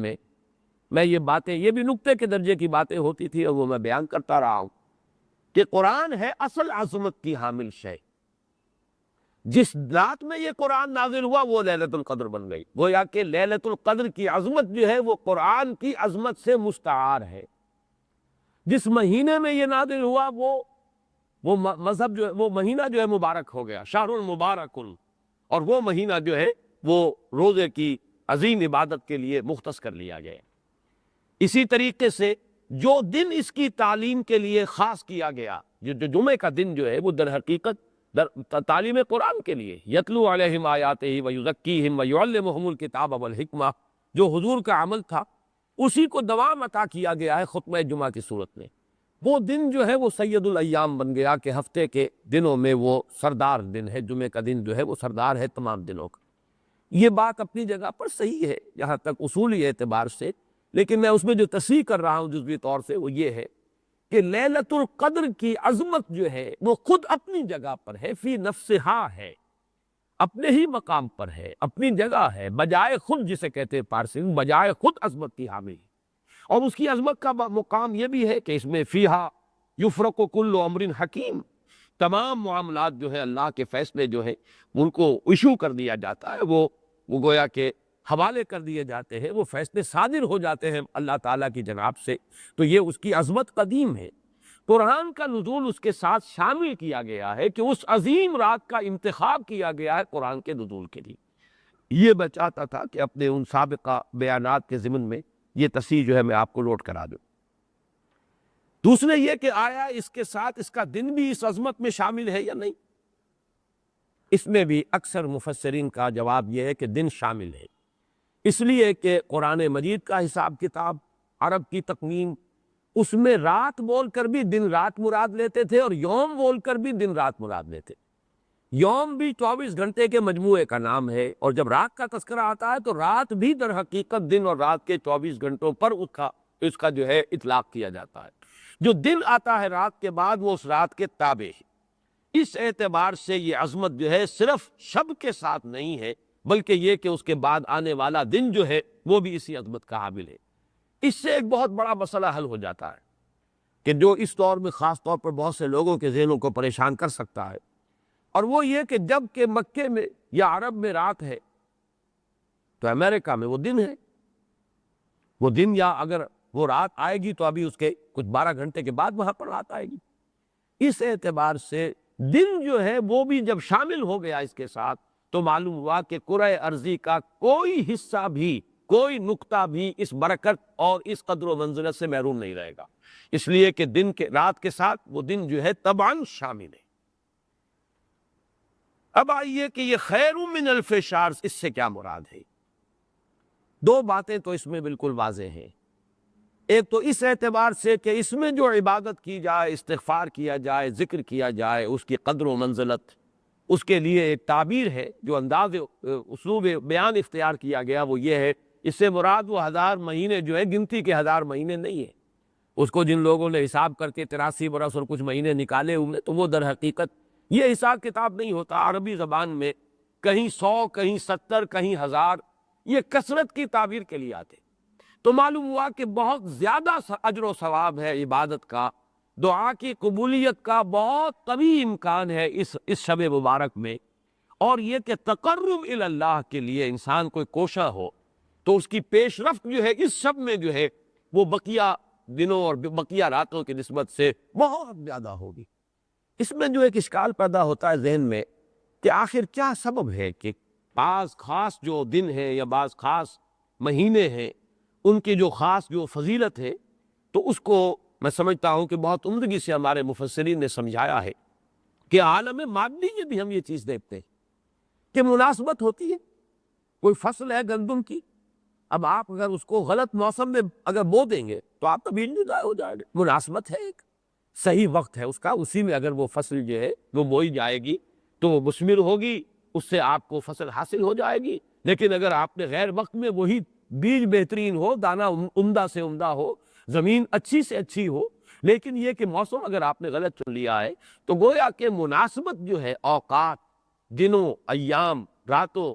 مہینوں، سالوں، ان کے جو بھی ایک خاص مناسبت ہے نیکی کے ساتھ، خیر کے ساتھ، عالم امر کے ساتھ، روحانیت کے ساتھ، عالم ارواح کے ساتھ، اس کو ہم قیاس کر سکتے ہیں کہ جیسے موسموں اور دنوں کا معاملہ ہے، اسی طریقے سے اس عالم ارواح کے اندر اور روحانی عالم کے اندر بھی کچھ ایام ہیں، کچھ دن ہیں، کچھ مہینے ہیں جن کی خصوصی مناسبت ہے۔ چنانچہ رمضان مبارک کا مہینہ ہے، اسی طریقے سے یہ لیلۃ القدر ہے، اس کے اندر جو ہے قدر و منزلت اللہ نے جو رکھی ہے وہ اس کی ایک خصوصیت ہے، جس کو ہم ظاہر بات ہے کہ عالم امر کی اشیاء جو ہے کما حق ہو تو ان کا ادراک اور شعور ہم اس وقت اس زندگی میں اس دنیا میں حاصل نہیں کر سکتے، لیکن اس کی طرف اس تمثیل کے ذریعے سے کچھ نہ کچھ جو ہے رہنمائی ہو جاتی، جیسے کہ قرآن مجید کی عظمت کما حق ہو، جیسے کہ وہ عظمت ہے کما ہیا، کسی انسان کے لیے ممکن نہیں کہ اس کا ادراک اور شعور کر سکے، لیکن مثال دی گئی لو انزلنا هذا القرآن على جبل لرأيته خاشعا متصدعا من خشية الله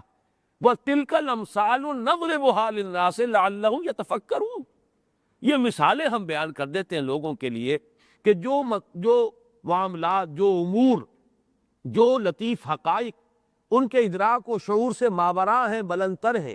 اس کا کوئی اجمالی اور کوئی مبہم خاکہ تو ان کے ذہن میں آ ہی جائے ایک تمثیل کی مدد سے۔ اس اعتبار سے اس مادی عالم میں بھی جو موسموں کے اثرات اور ان کی مناسبت یا عدم مناسبت کسی کام کے ساتھ ہے، اس کے حوالے سے ہم سمجھ سکتے ہیں کہ اللہ تعالیٰ نے خاص گھڑیاں، خاص ساعات، جیسے فرمایا گیا کہ جمعے کے دن ایک خاص ساعت ایسی ہے، اب دیکھیے اس کو بھی شمار کر لیجئے، وہ بھی مخفی رکھی گئی ہے کہ وہ ساعت کون سی ہے۔ ایک خاص ساعت ہے کہ اگر کوئی شخص دعا کرے گا اس گھڑی میں تو وہ رد نہیں ہو، لیکن اسے خفیہ رکھ دیا گیا۔ بعض حضرات کے خیال میں دونوں خطبوں کے درمیان جو وقت ہو جب کہ امام بیٹھتا ہے یہ وقفہ ہے وہ خاص ساعت، بعض حضرات کے نزدیک وہ نماز کے ادا ہونے سے لے کر عصر تک کا وقفہ ہے، لہذا بہت سے حضرات کو آپ نے دیکھا ہوگا کہ وہ جمعے کے روز نماز جمعہ ادا کرنے کے بعد سے عصر تک مسجد میں قیام کرتے ہیں، ذکر اور تلاوت اس میں مشغول رہتے ہیں۔ بعض حضرات کے نزدیک اس سے مراد ہے اذان ہونے سے نماز کے ادا ہو جانے تک، اذا نودی للصلاۃ من یوم الجمعۃ فاسعوا الی ذکر اللہ وذروا البیع اور فاذا قضیت الصلاۃ فانتشروا فی الارض، ان دونوں کے مابین جو وقت ہے وہ گویا کہ اس کا، لیکن اس کو بھی مخفی رکھ دیا گیا۔ وہ جو میں نے کچھ لسٹ گنوائی تھی کہ عظمت والی چیزوں کو اللہ نے چھپایا ہے، اسے مخفی رکھا ہے، اسی میں اس کو بھی شامل کر لیجئے کہ ایک گھڑی ہے جمعے کے دن، ایک وقت ہے، ایک ساعت ہے، اس میں جو دعا کی جائے قبول ہو جائے گی۔ اسی طریقے سے یہ لیلۃ القدر ہے، اسی طریقے سے اور مختلف چیزیں۔ تو لیلۃ القدر خیر من الف شہر تنزل الملائکۃ والروح فیہا باذن ربہم من کل امر، نازل ہوتے ہیں فرشتے اور الروح، اگرچہ الروح کے بارے میں اس کا مصداق کیا ہے بہت سے اقوال ہیں، لیکن یہاں پر اکثر و بیشتر مفسرین جو ہے متفق ہیں کہ یہاں مراد حضرت جبرائیل علیہ الصلوۃ والسلام، فرشتوں میں ان کے چونکہ ایک خاص مقام ہے، بہت اونچا ان کا مقام ہے، کہا جا سکتا ہے سید الملائکہ، تمام فرشتوں کے وہ سردار ہے، یہی وجہ ہے کہ وہی ہے قرآن کے نازل کرنے والے۔ یہ عظیم اللہ کا پیغام جو ہے، نوع انسان را پیام آخری حامل وہ رحمت للعالمین، تو اس کے لانے والے بھی جو ہے وہ فرشتوں میں، جیسے کہ میں نے وہ آیات آپ کو اس سے پہلے بھی سنائی کہ انہ لقول رسول کریم ذی قوت عند ذی العرش مکین مطاع ثم امین۔ اب یہ ساری مدح جو ہو رہی ہے، تعریف ہو رہی ہے حضرت جبرائیل علیہ السلام کی، تو یہ گویا کہ عطف الخاص علی العام کی ایک مثال ہے۔ تمام ملائکہ، الملائکہ بہت سے ملائکہ، اور یہاں پہ اس سے اندازہ کیجئے کہ معلوم ہوتا ہے بہت کثیر تعداد میں ملائکہ ہیں جن کا نزول ہوتا ہے۔ وہ جو میں نے قدر کا ایک مفہوم بیان کیا گیا تھا کہ اتنے ملائکہ آتے ہیں کہ زمین پر جگہ نہیں رہتی، اور لیلۃ القدر سے مراد لیلۃ الضیق ہے کہ ملائکہ کے لیے اس کا، چونکہ ابھی حال ہی میں مجھے ترجمہ ہوا ہے کہ جب ہم نے طواف وداع کیا ہے تو وہ ہم نے دیکھا ہے ضیق کی وہ کیفیت جو ہے، وہ تنگی کہ وہاں پر جگہ جو ہے آدمی کا سانس لینا مشکل ہو جاتا، اس درجے تنگی۔ تو اب یہ تو ایک عالم مادی کا ضیق تھا جو ہم دیکھا ہے، جس کا ہمیں تجربہ ہو گیا۔ عالم ارواح میں فرشتوں کا ضیق کہ اتنے فرشتے نازل ہو جائے کہ ان کو تنگی محسوس ہو، ان کو اپنے لیے جگہ نہ مل رہی ہو زمین پر، تو یہ بھی ایک مفہوم ہے۔ تنزل الملائکۃ والروح، نازل ہوتے ہیں فرشتے اور جبرائیل، بالخصوص حضرت جبرائیل علیہ الصلوۃ والسلام، فیہا اس شب میں، باذن ربہم من کل امر سلام، وہ اپنے رب کے اذن سے۔ اس میں گویا کہ وہ جڑ کاٹی جا رہی ہے، جیسا کہ میں نے بارہا بیان کیا ہے کہ ایمان بالملائکہ ہی بگڑ کر مشرکانہ نظام کی شکل اختیار کر لیتا ہے۔ یہ دیویوں اور دیوتاؤں کا تصور جو دنیا میں ہے، گاڈز اینڈ گاڈیسز، اور یہ جو بھی عربوں کے ہاں تھا الہہ کا تصور، یہ در حقیقت فرشتوں کا تصور ہے جو بگڑ گیا۔ ہم جانتے ہیں فرشتہ پہاڑوں کا ایک فرشتہ ہے، ملک الجبال، جو حضور کی خدمت میں حاضر ہوا تھا یوم طائف کو. اگر آپ مجھے حکم دیں میں ان پہاڑوں کو آپس میں ٹکرا دوں اور جن لوگوں نے آپ کے ساتھ یہ زیادتی کی ہے وہ سرمے کی طرح پس کر رہ جائے. ملک الجبال ایک فرشتہ ہے کہ جو پہاڑوں پر معمور ہے. اسی کو کہہ دیا گیا پہاڑوں کا دیوتا. فرق کیا ہے ملک الجبال اور پہاڑوں کا دیوتا میں؟ فرق کیا ہے؟ دیوتا کے ساتھ تصور یہ کہ اسے کچھ اختیار حاصل ہے، جبکہ فرشتوں کے بارے میں جو صراحت قرآن کرتا ہے ان کے بارے اختیار کوئی نہیں. یفعلون ما یؤمرون، وہ وہی کچھ کرتے ہیں جس کا انہیں حکم دیا جاتا. لا یعصون اللہ ما امرهم ویفعلون ما یؤمرون، وہ اللہ کے کسی حکم کی نافرمانی نہیں کرتے، وہی کرتے ہیں جس کا ان کو حکم ہوتا. اور وہ آیت جو میں نے پہلے بھی آج سنائی ہے، حضرت جبرائیل نے حضور کے اس شکوے یا گلے کے جواب میں جو بھی کہا، اپنی وضاحت پیش کی. ما نتنزل الا بامر ربک، اے نبی، اے محمد صلی اللہ علیہ وسلم، آپ کا شوق اپنی جگہ، لیکن ہم نازل نہیں ہو سکتے آپ کے رب کے اذن کے بغیر، آپ کے رب کے حکم کے بغیر. ہمارا اختیار نہیں ہے. اور وہ مقام کس اعتبار سے عظیم ترین مقام ہے قرآن مجید کا، ضربۃ السلام ہے. لہو ما بین ایدینا وما خلفنا وما بین ذالک، اللہ ہی کا اختیار ہے اس پر بھی جو ہمارے سامنے ہے، اللہ کے اختیار میں ہے وہ بھی جو ہمارے پیچھے ہے، اور اللہ کے اختیار میں وہ بھی جو ان دونوں کے مابین ہے. اب ان دونوں کے مابین کیا ہے؟ میرے آگے یہ سب کچھ ہے، میرے پیچھے یہ سب کچھ ہے. میرے آگے اور پیچھے کے مابین کون ہے؟ میں ہوں. گویا کہ ملائکہ بالکلیہ اللہ کے اختیار میں، ان کا کوئی اختیار جو ہے اپنا نہیں ہے، اگرچہ بہت ملائکہ مقربین ہے، مقام بہت بلند ہے، نوری مخلوق ہے. چنانچہ مسلم شریف میں حضرت عائشہ صدیقہ رضی اللہ تعالیٰ عنہ سے روایت موجود ہے کہ اللہ نے فرشتوں کو نور سے پیدا کیا، نوری الخلق، نوری الاصل. پھر یہ کہ مقربین، اللہ کے بہت قریب، قرب رکھنے والے، لیکن اختیار نہیں، جو حکم ملتا ہے. بس یہ بات پیش نظر رہے تو ایمان بالملائکہ جو لازم ہے، ہمارے ایمانیات کا جزو لا ینفک ہے. آمنت باللہ وملائکتہ وکتبہ ورسلہ والیوم الآخر والقدر خیرہ وشرہ من اللہ تعالی والبعث بعد الموت. ایمان باللہ کے فوراً بعد ایمان بالملائکہ ہے، لازم ہے. لیکن یہ کہ ذرا سا دیکھیے بال برابر ادھر سے ادھر ہو جانے سے، وہ جو ہے کہ نفتم کے خارت پاکشم محمل نہا شد از نظر، یک لحظہ غافل گشتم و 100 سال راہم دور شد. ایک لحظے کی غفلت جو ہے وہ 100 سال کی دوری ڈال دیتی ہے راستے کے اندر. ایک لحظے کی ذرا سی یہ لغزش جو ہے، اگر ان ملائکہ کے بارے میں یہ تصور قائم ہو جائے کہ یہ بھی صاحب اختیار ہے تو ٹھیک ہے، پھر کچھ ڈنڈوت ہونی چاہیے، پھر کچھ چڑھاوے چڑھانے چاہیے، پھر ان سے دعائیں کرنی چاہیے، ان سے استغاثہ ہونا چاہیے، ان کو پکارا جانا چاہیے. وہ سارا کا سارا شرک کا جو تومار ہے، اب اس کے لیے پورا جواز پیدا ہو گیا اگر ذرا سی یہ علمی غلطی ہو جائے. تو اسی لیے یہاں پر خاص طور پر تنزل الملائکۃ والروح فیہا باذن ربہم، اپنے رب کے اذن سے نازل ہوتے، از خود نازل نہیں ہوتے. یہی بات ہے کہ جو وہاں فرمائی گئی ہے اس سورہ مبارکہ میں، فیہا یفرق کل امر حکیم امرا من عندنا، ہمارے پاس سے وہ امر جاتا ہے، کسی اور کا اختیار نہیں ہے. امرا من عندنا، اس کا فیصلہ ہم کرتے ہیں. یدبر الامر ہم ہیں، تدبیر امر ہم کرتے ہیں، فیصلہ کرنے والے ہم ہیں، حکم دینے والے ہم ہیں، تقدیر کا تعین کرنے والے ہم ہیں، اس کے لیے حکم ایشو کرنے والے ہم ہیں. تو فرمایا امرا من عندنا انا کنا مرسلین، مرسلین، اور ہم ہی ہیں کہ جو بھیجنے والے ہیں. اپنے فرشتوں کو بھیجتے ہیں تنفیذ امر کے لیے، اپنے رسولوں کو بھیجتے ہیں لوگوں کو خبردار کرنے کے لیے، جو کہ اگلی صورت کا مقصد ہے، جو مرکزی مضمون ہے کہ مقصد رسالت ہے کیا. تو فرمایا تنزل الملائکۃ والروح فیہا باذن ربہم من کل امر. اب دیکھیے کل امر کس طرح یہ الفاظ جو ہے ایک دوسرے کے ساتھ ان دونوں مقامات کے جو ٹیلی کر رہے ہیں. انا انزلناہ فی لیلۃ القدر، انا انزلناہ فی لیلۃ مبارکۃ. قدر اور مبارک یہ دونوں ایک دوسرے کے مقابل میں آ گئے. یہاں فرمایا من کل امر، تنزل الملائکۃ والروح فیہا باذن ربہم من کل امر. وہاں فرمایا فیہا یفرق کل امر حکیم امرا من عندنا انا کنا مرسلین. اس شب میں ایشو ہو جاتے ہیں تمام معاملات، تمام فیصلے، اور ہوتے ہیں ہمارے پاس سے. یہ غالباً جو ہمارے ہاں جو فیصلے عدالتی فیصلے ہوتے ہیں ان میں بھی خاص الفاظ آتے ہیں کہ یہ عدالت کا اپنا فیصلہ ہے، یہ ہم اپنے فیصلے سے یہ بات جو ہے اس کا تعین کر رہے ہیں۔ تو امرا من عندنا، یہ ہمارا فیصلہ ہمارے پاس سے اس کی تعین ہوتی ہے۔ سلام ہی حتی مطلع الفجر، سلام میں ایک تو یہ بات کہ نحوی اعتبار سے کہ اس کا مبتدا محذوف ہے، وہ سلامتی ہی سلامتی ہے، اور سلام کے دو معنی کیے گئے ہیں، ایک تو جو سلام کا یا سلامتی کا ذریعہ بنے، یہ رات سلامتی کی رات ہے، اس رات میں سلامتی حاصل کی جا سکتی ہے، اس رات میں اللہ کی مغفرت حاصل کی جا سکتی ہے، اللہ کے عفو و درگزر کے عام ہونے کی رات ہے۔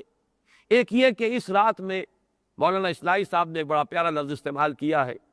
کہ جو شیاطین جن ہیں ان پر کرفیو لگا دیا جاتا ہے، جیسے رمضان مبارک کے بارے میں آیا ہے کہ ان جو شیاطین ہیں ان کو قید کر دیا جاتا ہے،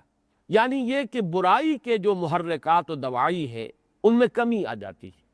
خیر کے دوائی اور داعیات و محرکات وہ اس کے اندر نکھرتے ہیں، ابھرتے ہیں، اور یہ ہر شخص کو اندازہ ہے رمضان مبارک کا ایک خاص ماحول ہوتا ہے۔